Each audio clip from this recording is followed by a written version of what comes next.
Hello, I'm Sarah, and welcome to today's ChoralCast, exploring Moses Hogan's arrangement of I Stood on the River of Jordan.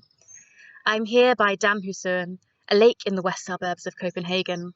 This is a place I come to often for peace and connection to nature during these challenging times. I hope you can feel the sense of calm here as the sun rises behind me this morning. In today's piece, the focus is the River Jordan, which has a long history of cultural and spiritual significance. It was one of the major rivers nourishing the area known as the Fertile Crescent, or the cradle of civilization, located across modern geographies Israel, Jordan, Syria, and Iraq. This arc-shaped band of lush, arable land allowed previously nomadic peoples to settle and farm in the agricultural revolution of 8,000 years ago.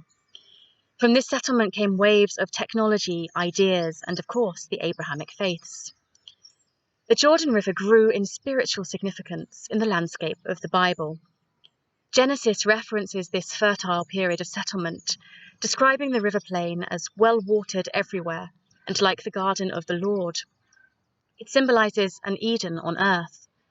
Then in Exodus, the Jordan begins to symbolize freedom, because crossing the river was one of the final hurdles of the hazardous journey taken by Moses and the Israelites fleeing slavery in Egypt.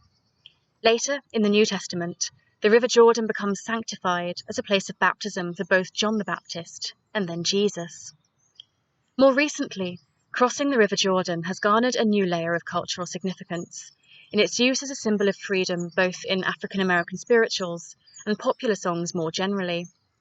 Ranging from the spirituals Deep River and Swing Low Sweet Chariot to the folk song Poor Wayfaring Stranger and the musical theatre classic Old Man River. The River Jordan represents the promised land, both in this life and the next. In today's spiritual arrangement, Hogan creates an atmosphere of contemplation and comfort. The poetry is simple. I stood on the river of Jordan to see that ship come sailing over. O mourner, don't you weep when you see that ship come sailing over. O sister, you better be ready. O brother, you better be ready. Shout glory, hallelujah, when you see that ship sail by. I find it interesting that Hogan creates calm, but not necessarily ease in this piece. He manages to imbue the music with a feeling of world weariness. The rhythm is never quite allowed to flow because the phrases are slow and flexible, and slowed further by long pauses and lethargic glissandi between chords. The melody may be smooth and simple, but the inner harmonies are grindingly chromatic. Even the phrase, shout glory, hallelujah, doesn't reach the ecstasy you might expect, but instead paints an internalized kind of joy and faith. You really hear that introspection towards the end, when the words are replaced by humming. I hope you enjoy Moses Hogan's arrangement of I Stood on the River of Jordan.